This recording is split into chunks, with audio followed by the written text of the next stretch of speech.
ও বাবা, এত আস্তে দিলে হবে না, একটু জোরে দিন তো, জোরে দিন।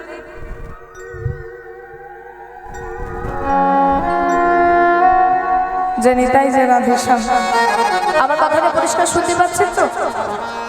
গান নালে হবে না, একটু মুখে বলুন আমার কথাটা পরিষ্কার শুনতে পাচ্ছেন?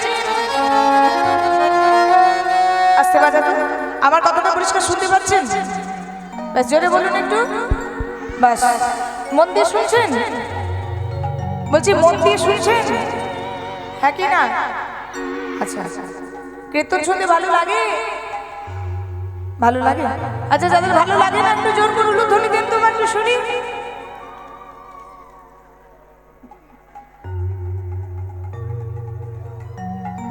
কি শুনছেন? ঠিকঠাক শুনছেন না? কি বললাম, যাদের কীর্তন শুনতে ভালো লাগে না তারা উলুধ্বনি দেন। আপনারা দিলেন কেন দু একজন?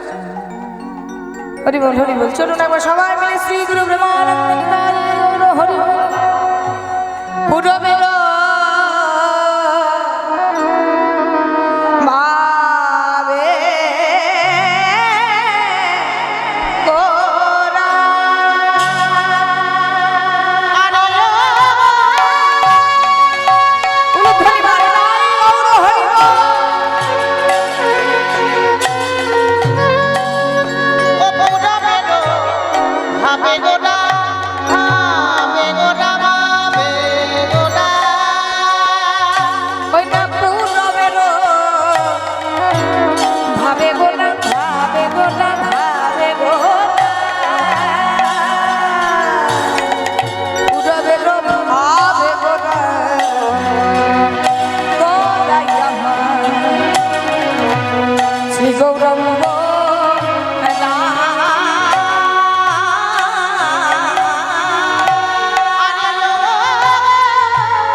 শুনছেন, এমন মনমরা হয়ে পড়ে আছে।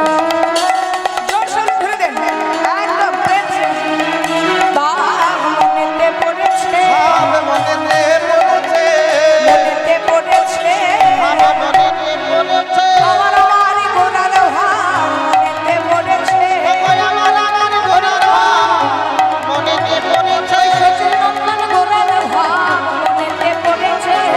মাসির নন্দনে গোড়ার ভাব মনেতে পড়েছে। সখী মাতার দুলালি আর ভাব মনেতে পড়েছে। ভাবে সিদ্ধ গোড়ার ভাব মনেতে পড়েছে। ভাবে সিদ্ধ গোড়ার ভাব মনেতে পড়েছে। মনে পড়বে না কেন গো? পড়বে না কেন গো? পড়বে না কেন গো?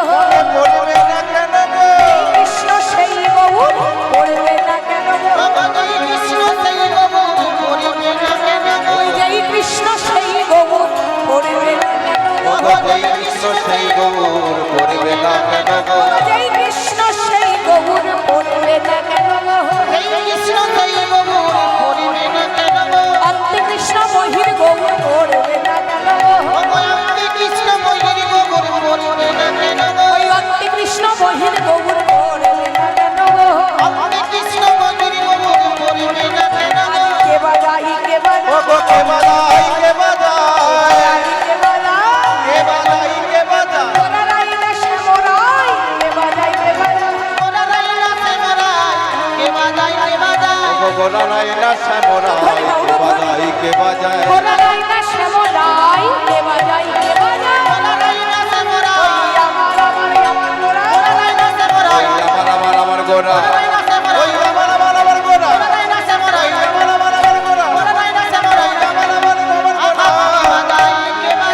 ওই মুরলীর শব্দ করে মহাপ্রভু আমার বদন বাজায়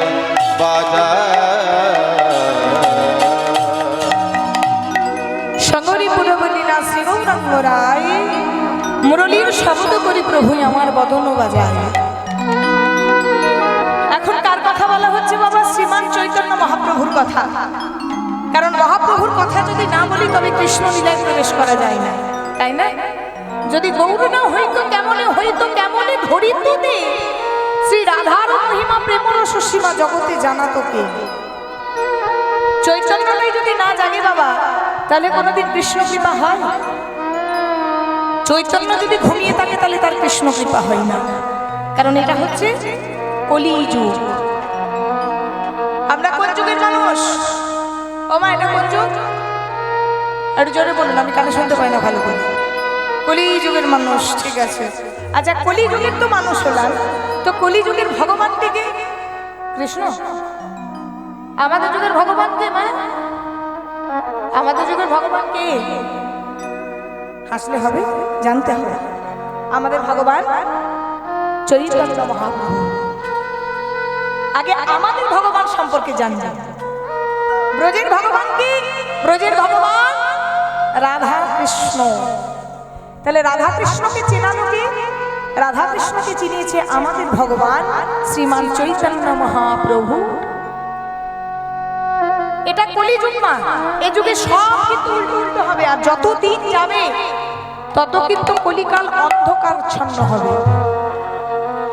যারা আমাদের বাবা কাকাদের দাদুদের বয়সী আছেন তারা জানবেন যে আপনাদের সময় কিন্তু টাকা পয়সা কম ছিল, কিন্তু বাড়িতে বাড়িতে আনন্দটা কিন্তু বেশি ছিল, তাই না মা? আপনারা যখন ছোট ছিলেন বা আপনারা যখন বউ হয়ে আসেন বাড়িতে, তখন কিন্তু আমাদের মতন আপনারা বিলাসিতা পাননি। খুব কষ্টেই শ্বশুর বাড়িতে এসে দিন যাপন হয়েছে, কিন্তু তার মধ্যে জন্য কোথাও একটু আনন্দ ছিল। এখন বাড়ির বউরা এসে দোতলায় যাচ্ছে, এসে ঘর পাচ্ছে, বাড়িতে 10-5টা কামিন ঝি রাখা আছে, কিন্তু মাথায় রাখবেন বাড়ির বউদের সে সুখ শান্তি আনন্দ কিন্তু নেই। কেন নেই না? ভগবান শ্রীকৃষ্ণ বললেন কুরুক্ষেত্রের যুদ্ধ শেষ হলো। কুরুক্ষেত্রের যুদ্ধ শেষ মানে কি? দাপর যুগ শেষ হবে, কলিযুগ আসবে। ভগবান শ্রীকৃষ্ণ বলে দিলেন আগত কলিযুগের মানুষ যত দিন যাবে তত গভীর অন্ধকারে প্রবেশ করবে। অর্থাৎ দেখুন, যত রাত্রি বাড়বে তত তো বাইরে অন্ধকারটা গভীর হবে নাকি? সন্ধ্যাবেলায় অন্ধকারটা গভীর হয় না রাত্রি 12টার পর অন্ধকারটা গভীর হয়? রাত্রি 12টার পর নিশ্চয়ই অন্ধকারটা খুব পরিমাণে গভীর হয়। তাহলে কলিযুগ যত পেরিয়ে পেরিয়ে যাবে, কলিযুগের মানুষ তত অন্ধকারে প্রবেশ করবে।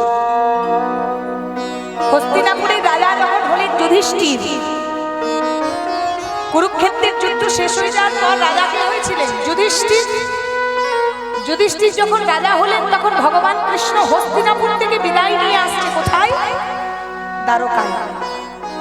ভগবান যখন দ্বারকায় আসছে, যুধিষ্ঠির রাজা পেছন থেকে ডেকেছে, কৃষ্ণ দাঁড়াও, একটা প্রশ্নের উত্তর দিয়ে যাও। কি প্রশ্ন? না কলিযুগের মানুষ কেমন হবে আর কলিযুগের মানুষের অবস্থাটি বা কেমন হবে? ভগবান কৃষ্ণ মনে মনে চিন্তা করলেন, আমি যদি মুখে বলি তাহলে এরা বিশ্বাস করবে না। এই যে আমার বাড়ি হচ্ছে বর্ধমান জেলা, আমি যদি বলি আমাদের বর্ধমানের সীতাভোগ আর মিহিদানা খুব বিখ্যাত, আপনাদেরকে বলতেই পারি আমি বর্ধমান জেলায় থাকি না। কি গো মা, আপনাদেরকে যদি বলি ও মা আমাদের বর্ধমান জেলায় সীতাভোগ আর মিহিদানা খুব বিখ্যাত, আপনারা বলবেন হ্যাঁ মা, দুটি যদি এনে খাওয়াতে তাহলে বুঝতাম কুখ্যাত না বিখ্যাত। খেলাম না কিছু না, আর তুমি মুখে বললে আমরা বিশ্বাস করি না। ঠিক ভগবান চতুর্থ, আমাদের মতন তো বোকা নয়। ভগবান মনে মনে চিন্তা করছে, আমি যদি মুখে বলে দিই এরা কেউ বিশ্বাস করবে না কলিযুগের মানুষ কেমন হবে, আমাকে একটু প্রমাণ দিয়ে বলতে হবে।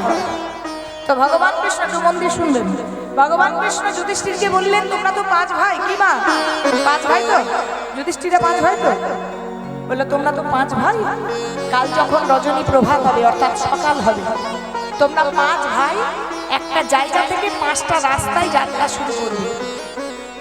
5টা রাস্তায় যেতে যেতে যে যা দেখবে আমাকে সে বর্ণনা করবে, আমি তোমাদের বুঝিয়ে দেবো কলিযুগের মানুষ কেমন হবে আর কলিযুগের মানুষের অবস্থাটাই বা কেমন হবে। একটু মিলিয়ে নেবেন না। 5 ভাই যাত্রা করেছে, 5 ভাই যাত্রা করার পর এক জায়গায় একত্রিত হয়েছে। এবার রাজা যুধিষ্ঠির সিংহাসনে বসেছে, কৃষ্ণ সিংহাসনে বসেছে। এবার যুধিষ্ঠির বলছে আর কৃষ্ণ শুনছে। প্রথম ভাই যুধিষ্ঠির, যুধিষ্ঠির বলছে, কৃষ্ণ আমি দেখলাম একটা আশ্চর্য ঘটনা। কি ঘটনা? বলছে রাস্তায় যেতে যেতে দেখলাম একটা হাতি শুয়ে আছে। এই বাবা, হাতি দেখেছিস? হ্যাঁ কি না বল, হাতি দেখেছিস তো? হাতি দেখেছিস? হাতির কটা সুর হয়? ঠিক করে বল, একটা সুর হয়? ঠিক করে ভেবে চিন্তে বল, ঠিক করে ভাব, হাতির একটা সুর হয়? কটা হয়? কটা হয়? হাতির সুর কটা হয় বল? ও শুনে শুনে তুই বলছিস একটা, তা ভেবে বল কটা হয়? কটা হয়? 4টে? তাহলে কটা? 3টে। হাতির কটা সুর মা? ভেবে বলো, উল্টো পাল্টা উত্তর দিয়ে দেবেন না। আপনাদের গ্রামে কীর্তন করতে এসেছি, ক্যামেরা হচ্ছে আবার। কটা সুর হয়? একটা সুর। এবারে যুধিষ্ঠির বর্ণনা করছে, কৃষ্ণ আমি দেখলাম আশ্চর্য ঘটনা, একটা হাতি শুয়ে আছে কিন্তু হাতিটার আবার 2টো সুর। এটা কি করে হয়? ভগবান কৃষ্ণ বলছে এটাই তো কলিযুগের মানুষের অবস্থা হবে। বলছে কলিযুগের মানুষ খাবে দাবে আর হাতির মতো না। মানে আমি মোটা বলে আপনাদেরকে মোটেও মোটা বলছি না। ভগবান কৃষ্ণ বলে দিলেন তখন কলিযুগ শুরু হয়নি, কলিযুগের মানুষ সবচেয়ে বেশি কুড়িয়ে হবে। কলিযুগের মানুষ কাজ করবে অল্প আর দীর্ঘ শ্বাস ফেলবে। আমরা সারাদিনে যত না কাজ করি তার বেশি দীর্ঘ নিঃশ্বাস ফেলি, যেন কতই না কাজ করে এলাম। যে কলিযুগের মানুষ হবে হাতির মতন আর তাদের মুখ হবে 2টো। কেমন মুখ? না কলিযুগের মানুষ মুখে বলবে এক আর কাজে করবে আর এক। হরি বল। দ্বিতীয় জন বলছে, কৃষ্ণ আমি দেখলাম একটা গাভীর বাচ্চা হয়েছে। মানে এক এক ভাই বলছে আর কৃষ্ণ বুঝিয়ে দিচ্ছে। বলছে দেখলাম একটা গাভীর বাচ্চা হয়েছে। গাভীর বাচ্চাকে আপনারা কি বলেন? বাছুর। হ্যাঁ বাছুর বলেন তো। তো যখন বাছুর হয় দেখেছেন মা গাভীটা জিভ দিয়ে চেটে চেটে পরিষ্কার করে। আমাদের বাচ্চা হলে যেমন নার্সিংহোমে নার্সরা আয়ালা পরিষ্কার করে দেয়, তেমন দেখবেন বাছুর হওয়ার পর মা গাভীটা জিভ দিয়ে চেটে চেটে পরিষ্কার করে। তো কৃষ্ণ আমি দেখলাম আশ্চর্য ঘটনা, সেই গাভীটা বাছুরটাকে চাটতে চাটতে পরিষ্কার করছে, ঠিক আছে, কিন্তু এত পরিমাণে পরিষ্কার করেছে তার ছাল চামড়াটা তুলে দিয়ে তার রক্ত বার করে হাড়গুলো গোনা যাচ্ছে। ভগবান কৃষ্ণ বলছে কলিযুগের মানুষের অবস্থা হবে ঠিক এরকম। ওই গাভীটা হবে কলিযুগের মানুষের বাচ্চাদের বাবার মা, আর বাছুরটা হবে তাদের বেশিরভাগ ঘরে একটা করে সন্তান। দেখবেন এখন যদি কারো প্রথমেই ছেলে হয়ে গেছে, মানে পুত্র সন্তান হয়েছে, তাহলে দেখবেন সেখানেই ফুল স্টপ, দা এন্ড, আর বাচ্চা নেওয়ার কোনো প্রশ্ন ওঠে না। যদি মেয়ে হয়েছে, যদি একটা ছেলে হতো, যদি দেখা যায়, মানে দেখা যেতে পারে, দেখবো সেরকম প্রশ্ন নয়। কথাটা সত্যি তো? বেশিরভাগ ঘরে সব একটা করে কলিযুগের সন্তান হবে। আর কলিযুগের সন্তানগুলো হবে কি না, বাবা মা এত পরিমাণে আদর দেবে, এত পরিমাণে প্রশ্রয় দেবে, এত পরিমাণে মাথায় তুলবে যে ওই আদর দিতে দিতে আদর দিতে দিতে ছোট্ট বাচ্চাটির হিতে বিপরীত করে ফেলবে। বাচ্চারা মা বাবাকে ভয় পাবে কি, গার্জেনরা বাচ্চাদের ভয়ে কাঁপবে। এটাই হয়েছে দেখুন কলিযুগের মানুষের। আমরা গ্রাম বাংলায় কি বলি, ওর ছেলেটাকে আদর দিয়ে দিয়ে বন্দর তৈরি করলো, বলি না? এটা ভগবান শ্রীকৃষ্ণ বহু বছর পূর্বে বলে দিয়েছে। কলিযুগের মানুষের বাচ্চাগুলোর ক্ষতি করবে কে, তাদের বাবা আর তাদের মা। এইবারে তৃতীয় জন বলছে যে অর্জুন, কৃষ্ণ আমি দেখলাম একটা শকুনির ডানাতে বেদের মন্ত্র লেখা। বলছে শকুনির ডানাতে বেদ মন্ত্র কি করে লেখা থাকে? দেখবেন শকুনির কাজটা কি, শকুনির কাজটা হচ্ছে মরা দেহে মাংস ছিঁড়ে খাওয়া। তাতে গরু মরে পড়ে থাক, ছাগল মরে পড়ে থাক, কুকুর মরে পড়ে থাক, দেখবেন শকুনি মাংস ছিঁড়ে ছিঁড়ে খায়। কোথাও দেখেছেন যে শকুনির মাংস কেউ খাচ্ছে? দেখেননি? তাহলে শকুনি যদি সবার মরা দেহে বসে মাংস খায়, তাহলে শকুনির ডানাতে যদি হরে কৃষ্ণ নাম লেখা থাকে সেটা শোভা পায়? ভগবান কৃষ্ণ কি বললেন?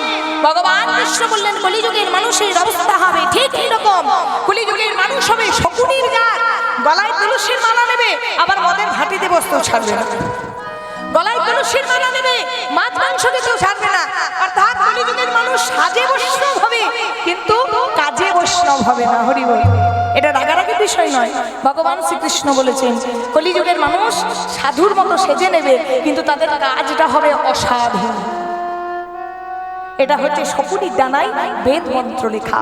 চতুর্থ জন বলছে কৃষ্ণ আমি দেখলাম আশ্চর্য ঘটনা, একটা বিরাট বড় পাহাড়, পাহাড়ের মধ্যে একটা বিরাট বড় পাথর খণ্ড গড়িয়ে গড়িয়ে গড়িয়ে গড়িয়ে গড়িয়ে গড়িয়ে আসছে। পাথর খণ্ডটাকে কেউ সামলাতে পারছে না, বড় বড় গাছ আটকাতে পারছে না, বড় বড় পাথর আটকাতে পারছে না। শেষে পাথরটা আটকে গেছে একটা লতা জাতীয় গাছে। এর মানেটা কি জানেন মা? হরিবাসরে বসেছেন তো সত্যি কথা স্বীকার করবেন। আচ্ছা এমন কোন সংসার আছে যার সংসারে কোনো সমস্যা নেই? এতজন তো কীর্তন শুনতে এসেছেন, কেউ একজন বলতে পারবেন এমন কোন মানুষ আছে যার ভেতরে চিন্তা ভাবনা নেই? আমরা চিন্তাকে ছাড়লেও চিন্তা আমাদের ছাড়বে না। প্রত্যেকটা মানুষ এখন কিন্তু চিন্তায় চিন্তিত। প্রতিটা সংসারে কিন্তু বড় বড় সমস্যা, সর্বসুখ কোথাও নেই। দেখবেন কারো বাড়িতে টাকা পয়সা নেই, কার বাড়িতে এক অশান্তি, পাবো কোথায়, চলবে কিসে, তার এক অশান্তি। আর যার বাড়িতে আছে তার আবার দিনে রাতে দেখবেন ঘুম নেই। কেন? কোথায় কত টাকা ইনভেস্ট করতে হবে, কোথায় কত টাকা আসবে, কি করলে বিজনেসটা আমার বাড়বে, কি করলে আরো টাকা পাওয়া যাবে। তার আবার বালিশের তলায় একটা ট্যাবলেট আছে, যে ট্যাবলেটটা না খেলে তার আবার ঘুম আসে না। তাহলে চিন্তা করুন, যার আছে তারও চিন্তা, যার নেই তারও চিন্তা। কারো আবার সব আছে কিন্তু বাড়িতে একজন এমন শরীর খারাপ, শরীর অসুস্থ, তাকে নিয়ে দিন রাত বার ঘর করতে হচ্ছে, তার ঘরে শান্তি নেই। তাহলে এই যে বড় বড় সমস্যা, ভগবান কি বললেন?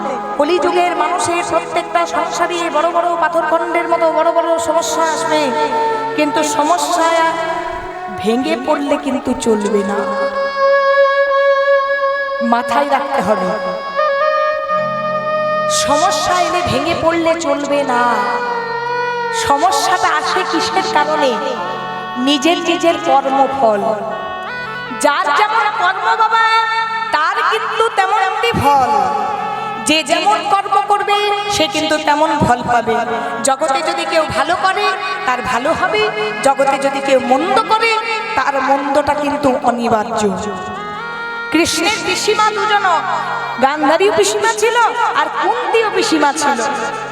তাহলে কুন্তির 5টা ছেলেকে জয়ী করে দিল আর গান্ধারীর 100টা ছেলেকে মেরে দিল কেন? গান্ধারী কাঁদতে কাঁদতে বলেছিল, কৃষ্ণ এটা তোর বিচার হলো। দেখবেন আমরা যখন খুব রেগে যাই, আমাদের যখন ভেতরে খুব কষ্ট হয়, তখন ভগবানকে বলি, ভগবান এটা তোমার বিচার হলো, এটা তুমি কিভাবে বিচার করলে? কিন্তু মাথায় রাখবেন ভগবানের বিচারের কাঁটা কিন্তু সমান। গান্ধারী বলছে, কৃষ্ণ তুই আমার 100টা ছেলের মধ্যে একটা ছেলেকে বাঁচিয়ে রাখতে পারলি না? তোর আমি নিজের পিসিমা নই বলে তুই আমার 100টা ছেলেকে মেরে দিলি বাবা। আর কুন্তি তোর নিজের পিসি বলে 5টা ছেলেকে বাঁচিয়ে দিলি। হরে কৃষ্ণ, তুই কি করে জানবি একজন মা যদি সন্তান হারায়, সেই সন্তান হারা মায়ের কত কষ্ট? হরে কৃষ্ণ, তুই বুঝবি না। ভগবান কৃষ্ণ উত্তরে কি বলেছিল জানেন? বলছে, পিসিমা আমার কাছে কেউ আপন নয় আর কেউ পর নয়, সবাই আমার আপন আর সবাই আমার পর। তবে যে যেমন কর্ম করবে তার তেমন ফল। তুমি আজকে কাঁদছো তোমার 100টা ছেলে হারিয়েছে বলে। আচ্ছা পিসিমা, তোমার কি মনে পড়ে এই ঠিক তোমার যেমন 100টা ছেলে, তেমন ওই মাকড়সাও 100টা ডিম পেড়ে মনের আনন্দে ছিল। সেদিন বুঝেছিলে যে তুমি যেমন আজকে তোমার 100টা ছেলেকে দেখছো যুদ্ধের ময়দানে সব পড়ে আছে, তুমি যেমন আজকে নয়নের জল ফেলছো পিসিমা, সেদিন তুমি খেলার ছলে ওই মাকড়সার 100টা ডিমকে নখে করে ফুটিয়ে ফুটিয়ে মেরেছিলে। সেদিন একবারের জন্য ভেবেছিলে যে সেই মায়ের অবস্থাটা কি হবে? পিসিমা গো, পাপ ছাড়ে না নিজের বাপকে। তুমি যে পাপ করেছো, তুমি যে অন্যায় করেছো, তার সাজা কিন্তু তোমায় পেতে হলো। 100টা সন্তান হারিয়ে সেই মাকড়সা যেমন কেঁদে বেরিয়েছিল, আজকে তুমিও তোমার যুদ্ধ করতে 100টা সন্তানকে মৃত দেখে তোমারও নয়ন দিয়ে জল পড়ছে। মনে রেখো, কাঁদালে কাঁদিতে হয়, এই কথা কভু মিথ্যে নয়। তুমি যদি কাউকে কাঁদাও তোমাকে কাঁদতে হবে, তুমি যদি কারোর সঙ্গে অন্যায় করো তোমার সাথে অন্যায় হবে। যেমন করে সেই রামা সেদিন কেঁদেছিল, পিসিমা আজ তুমি সেইভাবেই কাঁদছো। এ জগতে যার যেমন কর্ম তার তেমন ফল। মা, সমস্যা আমরা তৈরি করি, ভগবান তৈরি করে না। সমস্যার সমাধান যদি হয় কোনো জ্যোতিষীর কাছে গেলে হবে না। এটা আমার কথা নয়, ভগবানের কথা। জ্যোতিষীর কাছে যদি ছুটে, বাবা জ্যোতিষী যদি আমাদের ভাগ্য পরিবর্তন করত, তাহলে জ্যোতিষী নিজের ভাগ্যটা আগে নিজে পরিবর্তন করে নিত। বড় বড় ডাক্তারের কাছে সমস্যার সমাধান হবে না। ভগবান বলে দিয়েছে আসা যাওয়ার হিসাব আমি করে দিয়েছি, আসার ডেটও ঠিক করে রেখেছি আর তোর যাওয়ার ডেটও ঠিক করে রেখেছি। দুটো টিকিট তো আমার কাছে, তোরা লাফালাফি করলে হবে কি? টিকিট দুটো তো আমি কেটে রেখেছি। যেদিন তোমার আসার আছে আসবে, যেদিন তোমার জগৎ ছেড়ে যাওয়ার আছে তুমি যাবে। তাহলে সমস্যার সমাধান এক জায়গায় হবে, সেটা হচ্ছে হরিনাম কৃষ্ণ নাম রূপী লতাতে। যদি কোনো একেবারে ভক্ত দণ্ডবাহু তুলে একবারই কৃষ্ণ নামে নিজেকে সাজিয়ে ফেলে, জপিয়ে ফেলে, সবাই মিলে আমার সাথে হাত তুলে বলবে একবারে বলো হরি বলো হরি। সবাই মিলে যাদের যাদের সমস্যা আছে অবশ্যই ভগবানের কাছে প্রার্থনা করুন, এক জায়গাতে সমাধান হবে। সবাই মিলে হাত তুলে আমার সাথে গাইবেন, একদম প্রেমানন্দে প্রেম সে গাইবেন। বলো হরি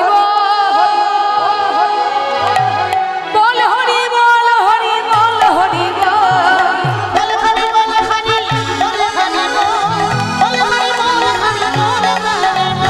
বল হরি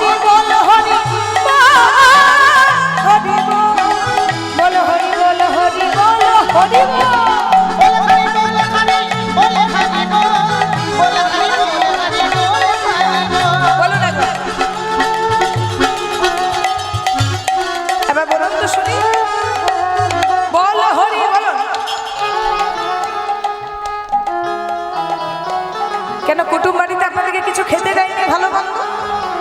আগো শুনতে পাচ্ছেন না? শুনতে পাচ্ছেন? আপনারা